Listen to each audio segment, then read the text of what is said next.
Gravar. Tá gravando. Me parece que a gente vai mesmo terminar o semestre sem as aulas presenciais, né? Acho que não vai ter saída mesmo, não. Infelizmente, né? Eu, particularmente, Wellington, não concordo com esse isolamento, não, sabe? Acho que isso não resolve. E você pode isolar pessoas mais vulneráveis, com problemas, né? Eu não sou bolsonarista, mas acho que o que ele fala é correto. A atividade econômica não pode parar, gente, né? As pessoas precisam sobreviver. A vida econômica é importantíssima para manter você vivo, né? Ter renda, poder comprar, poder alimentar-se, poder, né? Então eu acho que não dá. Acho que a imprensa também, né, virou um dia inteiro, em 24 horas, falando disso, né? Provocou um medo na população, provocou um pânico, né? Deixou a população totalmente desinformada, só passando notícia ruim o dia inteiro, né? Criando situações sem informar corretamente. É um inferno, virou um inferno verdadeiro. É o presidente da República falando uma coisa e eles, só porque ele fala uma coisa, eles querem falar o contrário, né? Ficou difícil, né? Muito complicado. Bom, nós estamos na véspera de uma provinha, né? Semana que vem, vocês já fizeram a prova anterior, né? E com as outras matérias, vocês já devem estar com a experiência da prova pela plataforma, né? Imagino que sim, né? Eu não pus aqui o bate-papo porque, se bem que posso pôr também, não sei se... eu vou colocar aqui, ó. Bom dia, né? Vou deixar aqui também, né? Bom, eu queria fazer uma revisãozinha hoje com vocês. Essa aula vai ser gravada. Eu já falei muita coisa. Deixei hoje já anexado lá na plataforma um trabalho para vocês, se vocês quiserem fazer para compor a nota, né? Valendo 2 pontos. São 12 questões envolvendo o conteúdo que a gente tem abordado. Vocês vão escolher das 12, 5, e aí vocês me mandam por e-mail no dia da prova. O trabalho é individual. Então está lá anexado, são 12 questões. Escolham 5 a gosto de vocês. Respondam as questõezinhas, faz o trabalhinho e me encaminha por e-mail, que eu vou dar a pontuação para vocês. Acho que ficou claro ali, né? Tá bem clarinho ali no texto. E também deixei hoje lá um slidezinho sobre as considerações das prestações previdenciárias. É só para informar, ver se, né, fazer uma leitura. Às vezes você quer pegar um conceito ou outro nesse arquivozinho de considerações, tem lá alguns conceitos também. Junta com o material que já foi postado aí na plataforma para vocês, e vocês vão... O trabalho, de certa forma, ele é um prenúncio, né, das questões da prova. A prova praticamente vai ser de múltipla escolha, né? Vocês têm feito questões dissertativas na plataforma? A maioria das provas foram de múltipla escolha, as questões. Foi, Wellington? Professor, as provas foram de múltipla escolha. A sua prova presencial ela foi bastante densa, né? Foi uma prova que avaliou bem, né? Com profundidade. Agora, me parece que os professores estão optando para encerrar o semestre. São perguntas mais objetivas, né? Uhum. E de fácil entendimento, sem muita complexidade. Eu percebo que os professores, percebendo que todo mundo está alterado emocionalmente, psicologicamente, né? Uhum. estão assim fazendo provas com mais facilidade, no intuito de encerrar o semestre. É isso que eu Entendi. posso compartilhar com o senhor. Boa colocação.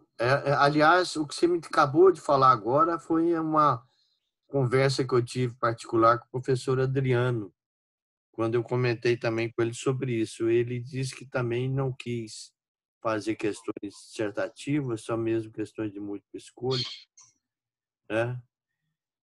Bom, eu queria fazer uma revisãozinha hoje, mais tranquila, né? Professor, Fala, Guilherme. eu não consegui encontrar a sua atividade de 12 questões. Ela está no bloco atividades? Tá, ela tá no aula, acho que a aula 9ª, 8ª, tá lá. Tem uns bloquinhos, né? O último bloco. É o último bloco. É. Tá lá arquivado, um arquivozinho. Em Word. Ah, tá, ok. Encontrei. Daí é para escolher 5 questões e fazer 5 questões e te encaminhar no dia da prova? Exatamente. Tá? Perfeito. Obrigado. Bom, nada. Nós vamos então fazer... Eu vou ver se eu compartilho aqui com vocês a telinha do PowerPoint. Vou ver se ela está aqui, né? Vou ver se eu acho ela aqui. Não sei se eu coloquei ela aqui.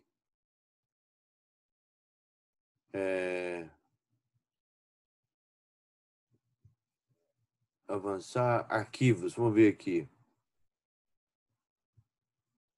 Deixa eu entrar aqui. Um minutinho, tá?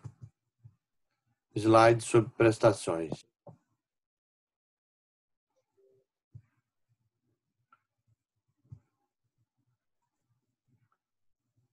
Aqui.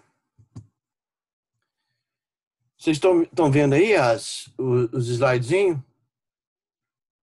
Hein, gente? Estamos vendo. Ótimo. Ok.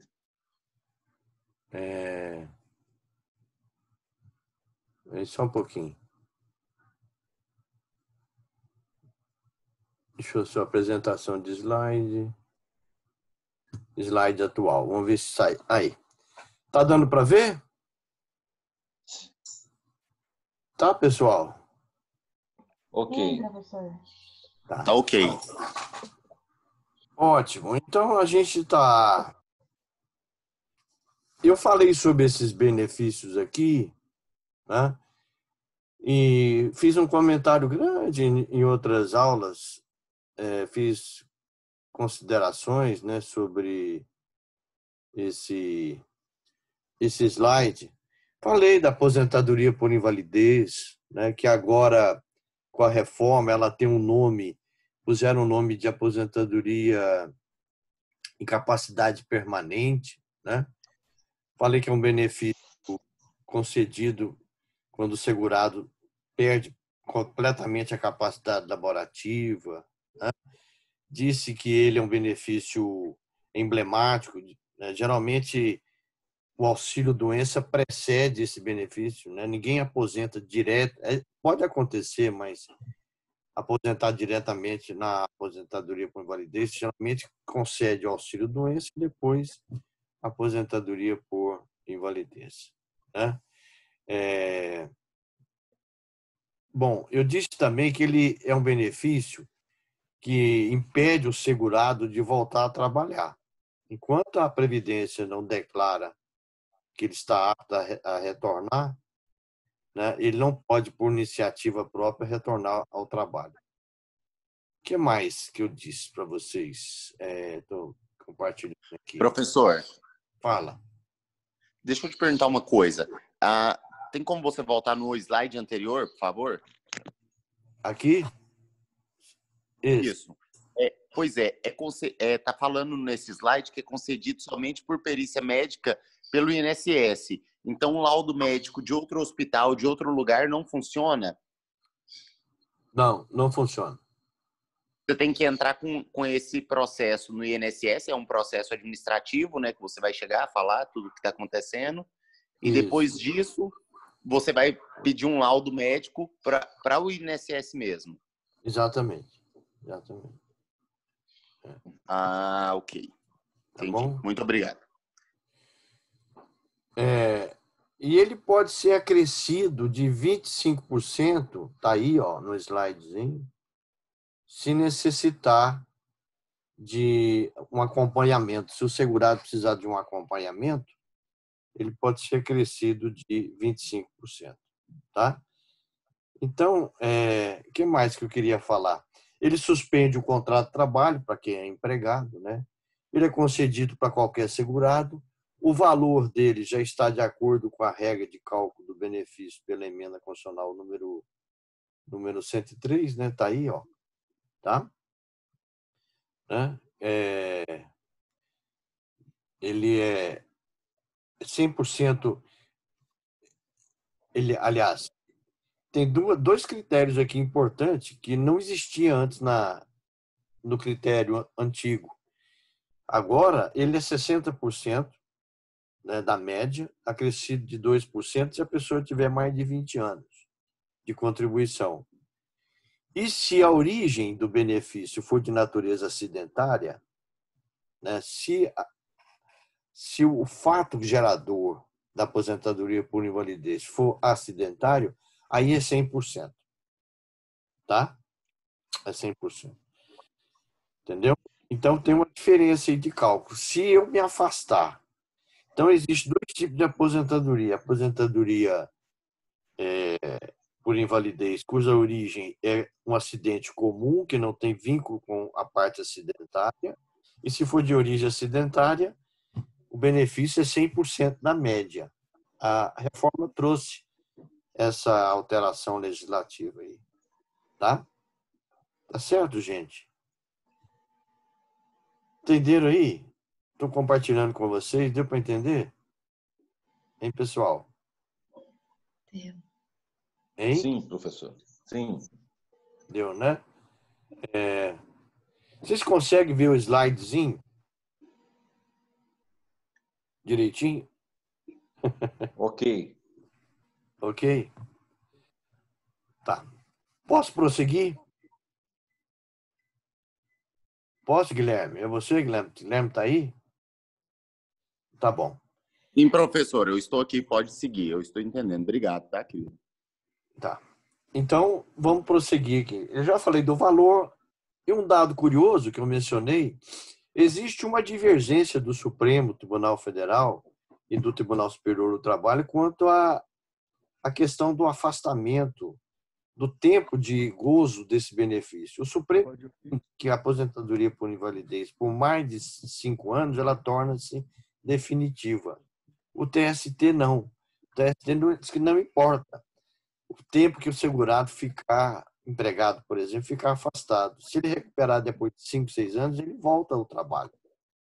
Né? São duas súmulas, a súmula 212 do Supremo, a do TST é a súmula 160, a do Supremo Tribunal Federal. Tá? Acho que é 217 do STF. Então, são posicionamentos divergentes sobre essa matéria, viu, gente?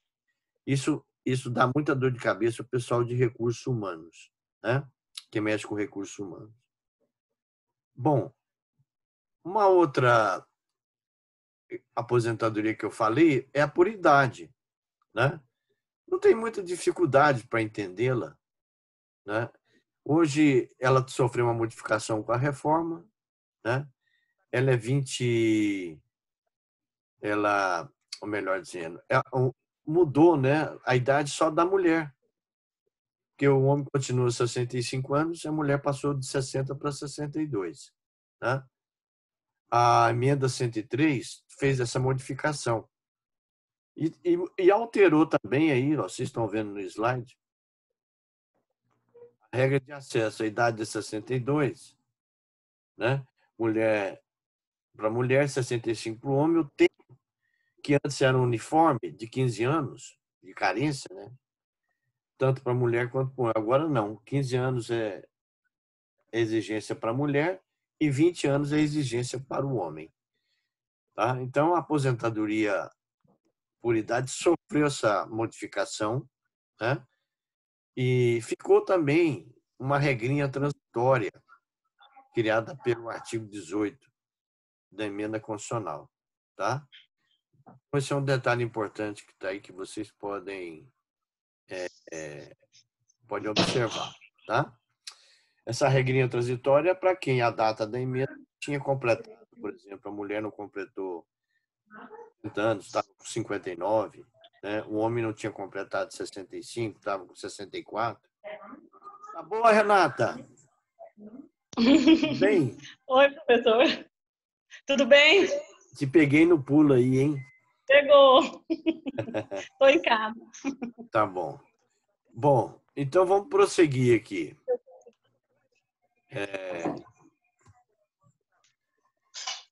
Aposentadoria por idade do trabalhador rural. Essa aposentadoria do trabalhador rural Ele pega no meu pé demais. e do garimpeiro, tá? Eu falei para vocês já em aulas anteriores que a aposentadoria do trabalhador rural e do garimpeiro ela é reduzida. Homem 60, mulher 55, e a reforma manteve essa mesma regra, né? Não, a princípio, o projeto de reforma previdenciária encaminhada pelo governo alterava essa idade aqui do trabalhador rural. Mas não prevaleceu. Prevaleceu a regra anterior, ou seja, continuou com 60 anos para o homem e 55 para a mulher. Nós precisamos fazer uma diferença entre empregado rural e segurado especial. O empregado rural, ele recolhe para a Previdência igualzinho o empregado urbano. Vínculo empregatício, contrato de trabalho, etc. O segurado especial, ele não é empregado, ele é um produtor rural, né, pessoa física que trabalha individualmente ou com núcleo familiar para sobrevivência, tá? É diferente. Ele tem essas características bem diferentes aí, tá? O segurado especial. Ele não é empregado. A atividade dele é de subsistência. É o meeiro, parceiro, que vive numa propriedadezinha, né? Ou dele, que não seja superior a 4 módulos fiscais, ou que ele viva em regime de comodato por concessão, né, de um proprietário rural, de uma propriedade grande. Ele vive ali num pedacinho de terra, planta meia, planta mandioca, milho. A diferença dele para o empregado rural é que o segurado especial não recolhe diretamente para a Previdência. Ele tem direito a um salário mínimo, só que ele tem que provar, né, o exercício da atividade rural. Essa prova, muitas vezes, dá uma série de problemas junto à Previdência Social, porque dá muita confusão, né? Muita dificuldade. Às vezes ele não consegue provar os documentos. E houve uma mudança profunda sobre essa questão da prova da atividade rural para o segurado especial com a edição dessa lei que está aí, a 13.846. Tá? Ela, a partir de agora, com a edição dela, porque antes o segurado especial ia no sindicato, junto com o proprietário do imóvel que estava por concessão, e eles davam, né, uma declaração, o sindicato lavrava esse termo, né, com dados, certidões, tudo, e ele com esse documento foi entrado na Previdência para pedir um benefício, um auxílio-doença, uma aposentadoria por invalidez, uma aposentadoria por idade. Agora, ele não vai mais para o sindicato, ele tem que se autodeclarar. Já existe no site do INSS um modelo de autodeclaração que ele vai lá, autodeclara, né, e faz a demonstração, né, dos documentos que ele para provar que ele exerce atividade como segurado especial, porque a Previdência não vai exigir dele recolhimento, vai exigir dele a prova da atividade, né? Se o período de carência, se ele quer aposentar por idade, por exemplo, ele tem que provar 15 anos. de atividade rural. Se ele quer um auxílio-doença, 12 meses, né, o prazo da carência do benefício. Então, a partir da edição dessa lei, é autodeclaração. A lei também diz que, a partir do ano de 2023, o tempo de atividade rural será comprovado por autodeclaração ratificada pelas entidades mencionadas no artigo 38b, parágrafo 2º da Lei 8.213. Tá? Então, gente, é nesse ponto que eu estou. Pois não, Wellington, falei para nós, querido. Professor, o senhor está percebendo uma transição indo mais para a era digital das partes, vamos dizer assim, da desburocratização? Por exemplo, ao retirar o sindicato, é um elemento que dificultaria essa autodeclaração? Pelo que eu estou observando, está havendo uma era da digitalização e tentando sair da burocracia, é o que eu percebo. Wellington, o que eu estou percebendo aqui é que a retirada do sindicato ela tem o intuito de evitar fraude, sabe? Correto. Porque ao longo dos anos, veja bem, há uns 15 anos atrás, essas ações rurais eram um nicho de mercado. Nicho. Os advogados que iniciaram a advocacia previdenciária há uns 15, 20 anos atrás, pegaram esse nicho. Muita gente aposentando, muita gente requerendo, provando atividade rural. E advogados entraram aí no interiorzão do Brasil, pegando essas ações, uma advocacia agressiva, muitas declarações falsas também, né? Sindicato declarando coisas absurdas. E aí, muita gente entrou com ação, né? Teve um advogado que ficou rico com essas ações rurais. Hoje, talvez nem tanto. Eu, por exemplo, tenho algumas ações, mas são poucas. Mas tem colegas que têm muitas, né? Mas já foi assim um nicho grande, porque são ações que não exigem, elas são julgadas rápido, né? A Previdência paga porque não tem precatório, é RPV. Então, você imagina, você tem aí 100 ações dessa na Previdência, você tem aí garantido, né, os honorários aí rápido, né, por RPV. Embora é um salário mínimo, mas às vezes tem atrasados, né? Então, tem colegas que, uns anos atrás, estavam recebendo aí 5, 10 RPVs, né? Você faturava aí 50 mil, 60 mil de honorários, né? Ou mais, 80, 90 mil, né? Com 5, 6 RPVs para receber de ações de origem rural. Ainda tem mercado para isso, mas não com essa advocacia agressiva, porque os juízes federais também começaram a dar um aperto, né? O Juizado Especial Federal começou a apertar, porque tinha muita declaração falsa, muita fraude. Eu acho que essa providência da lei, Wellington, é mais para evitar a fraude, sabe? Porque se ele autodeclara, tem um peso grande aí, né? Ele está mentindo. Ele está... Porque a declaração do sindicato não era só dele, o sindicato é que atestava, o sindicato podia estar falseando, né? E o próprio segurado especial fala, não, isso aí não fui eu, foi o sindicato que colocou na hora de dar o documento. Agora tem um peso grande, ele vai se autodeclarar. Se ele estiver mentindo, né, isso é responsabilidade criminal dele. Então, acho que eu vejo assim. Mas sua pergunta é boa, né? Interessante. Hoje já tem lá no site o modelo dessa autodeclaração. Aposentadoria por tempo de contribuição. Assim, o segurado especial não recolhe diretamente para a Previdência. Quando é que incide a contribuição dele? Quando ele vende um produto rural. Se ele planta milho, mandioca, tomate e vai vender no Ceasa, o Ceasa, como substituto tributário, retém lá um percentual na nota. Tá? Então, quem compra é substituto tributário, tem que fazer a retenção desse valor. Isso não vai servir para calcular a aposentadoria dele, não. Ele tem direito a um salário mínimo. Agora, se ele vender diretamente esse produto rural, ele tem que recolher. Só que a Previdência não fiscaliza isso nunca, né? E o produto rural aqui é um produto in natura, né?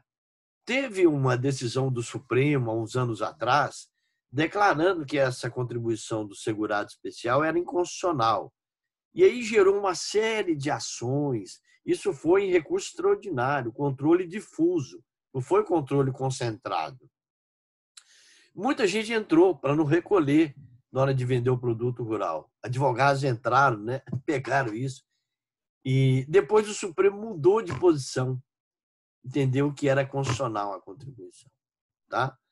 Então está aí essa observação importante. Depois eu falei da aposentadoria por tempo de contribuição, ela não existe mais. Até lá no questionáriozinho eu coloco também sobre essa modalidade, né? A aposentadoria por tempo de contribuição foi uma aposentadoria por muitos anos, né? Muito combatida, muito criticada na doutrina, né? Aposentava-se com 35 anos, homem, sem exigência da idade, mulher 30, né? E não tinha idade. Só que tinha o chamado fator previdenciário. E o fator previdenciário ele tinha um mecanismo que ele podia reduzir ou aumentar o valor desse benefício, né? Ele era obrigatório nessa modalidade, só que ela não existe mais. Ela existe como regra transitória. Está aí, eu coloquei, ó, regra transitória, aposentadoria por tempo de contribuição, né? Tem aqui os artigos na emenda 103, que tem lá, né? Você pode optar por qualquer uma dessas regras para quem a data da emenda não tinha completado 35 anos ou a mulher 30 anos. Eu chamo a atenção da modificação importante, porque esse benefício também ele era estendido ao professor, né? Só que o professor, o tempo dele era menor de contribuição, homem 30, mulher 25. A reforma mudou a aposentadoria do professor, gente.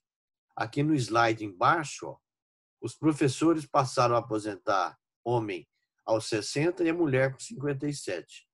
Então, além do tempo, e 25 anos de contribuição. Mudou muito a configuração da aposentadoria do professor, né? Ficou pior, ficou. Eu acho que 57 anos, né? E 60, com 25 anos de contribuição para os dois, né? Eles acrescentaram a idade, né? Fizeram isso, né? O tempo de contribuição é correndo contra o tempo. Aqui, essa reunião finalizará em 10 minutos. Mas nós temos mais um bocadinho, né? Nós temos um bocadinho aí de tempo. Assim que terminar esse tempinho aqui, a gente tem mais um para a gente tentar fazer a revisãozinha da prova, né? Até agora, vocês têm alguma pergunta? Estou falando aqui que nem um papagaio, né? Tem alguma pergunta aí nos slides? Ó? Então, o professor não aposenta mais com 25, mulher 30, né? O tempo é reduzido. Agora, ele tem que ter homem 60 anos, a mulher 57 e 25 anos de contribuição.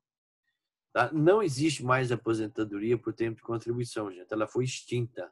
Ela só está como regra transitória. Tá? O fator previdenciário ele foi introduzido pela Lei 9.876 de 1999.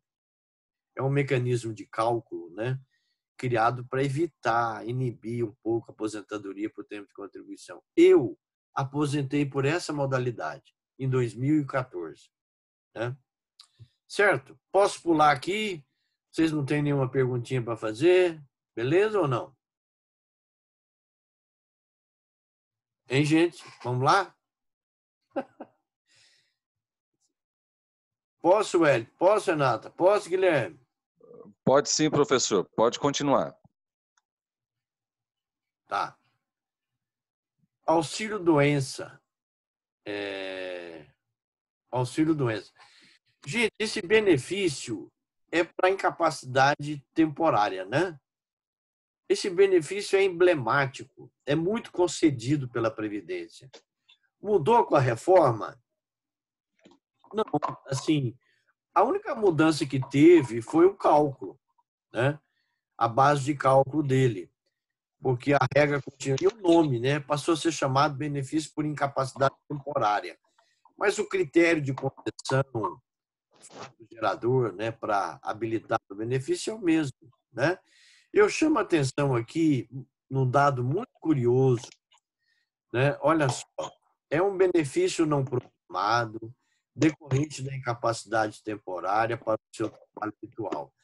Porém, somente será devido para os empregados se a incapacidade for superior a determinado lapso temporal.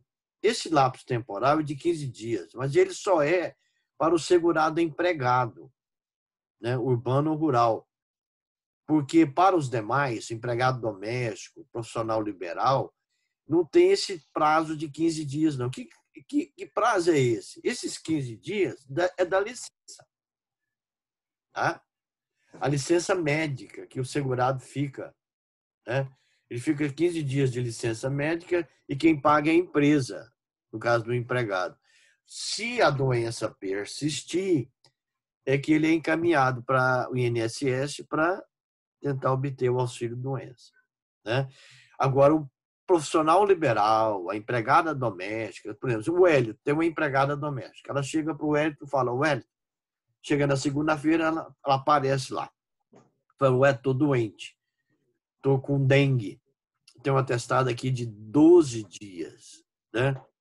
Do médico lá do postinho de saúde do meu bairro. É assim que ela vai falar para o Hélio, né?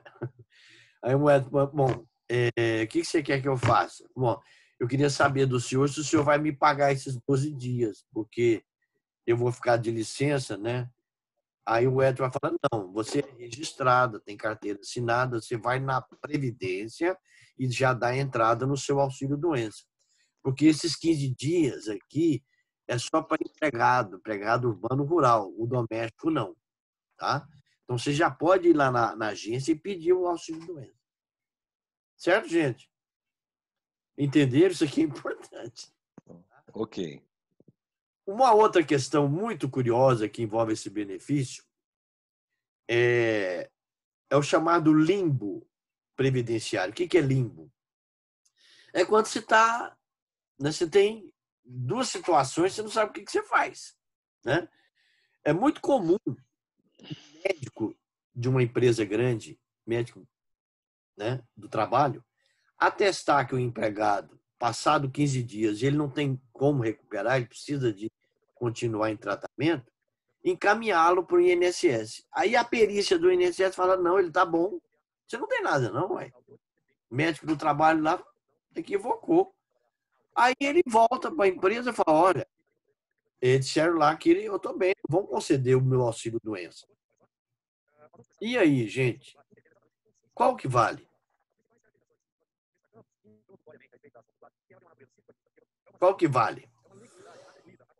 O médico da empresa, o médico do trabalho ou o perito do INSS? Como que a empresa resolve isso? Olha só que dificuldade, gente. Né?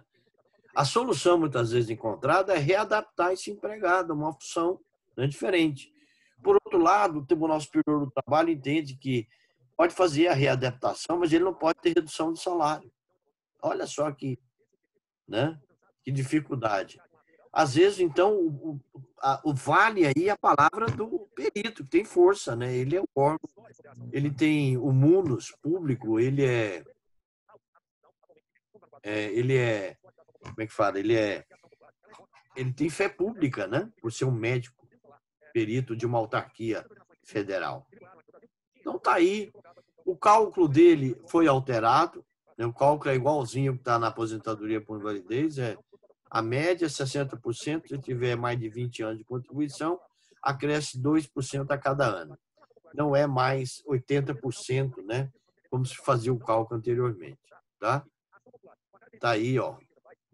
E incide também, depois da média, um coeficiente de 91%. Esse benefício é baixo, ele não é alto, tá? Geralmente, as grandes empresas complementam. Por exemplo, o empregado fica de auxílio-doença, ele vai receber um valor baixo, né, do benefício. Tem empresas que complementam. Para ele não ter uma perda de renda grande, paga a diferença entre o que está recebendo de benefício com o salário se ele tivesse em atividade. Não sei se vocês entenderam o que eu falei. Entenderam? Sim, Posso professor. passar para frente? Tá para Pode, terminar pode. Tá para terminar nosso tempinho, né? Daqui a pouco vai fechar. Vocês esperam um pouquinho que eu vou gravar. Vai gravar rapidamente. E aí eu entro novamente para a gente continuar, né? Para a gente concluir, fechar um pouquinho essa revisão que a gente está fazendo. Né? Alguma dúvida, gente? Posso passar para frente aqui ou não? Hein? Pode continuar, professor. Tá claro aí o que a gente está comentando? Vocês estão vendo aí? Os slidezinhos ajudam um pouco, né? Dá uma visão. O Guilherme acho que sumiu, não estou ouvindo o Guilherme, a Renata. Vocês estão aí ou não? Professor, nós estamos aqui, só te Ah, escutando. beleza. Se tiverem dúvida, Renatinha, mas você tem que aparecer, Renata. Então tá. Tá bom. Então eu vou passar para o próximo. Então eu falei auxílio-doença. Tá? Se fechar a tela, porque a gente vai entrar daqui a pouco. Vocês esperam um pouquinho gravar, eu entro novamente. Auxílio-doença. Então, não tem dúvida.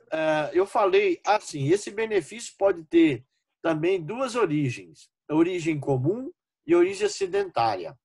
Se tiver origem acidentária, quando o empregado retornar, ele tem estabilidade de 2 meses. Vocês devem ter visto isso em direito do trabalho, né? Estabilidade acidentária no artigo 118 da Lei 8.213, tá? Se é benefício, se é origem comum, que não tem nada a ver com acidente de trabalho, é tranquilo, tá? Vou passar para frente, tá? Bom, o cálculo, né? Acho que aqui tá. Aposentadoria especial. Gente, esse benefício é complicado, né? Ele não é fácil.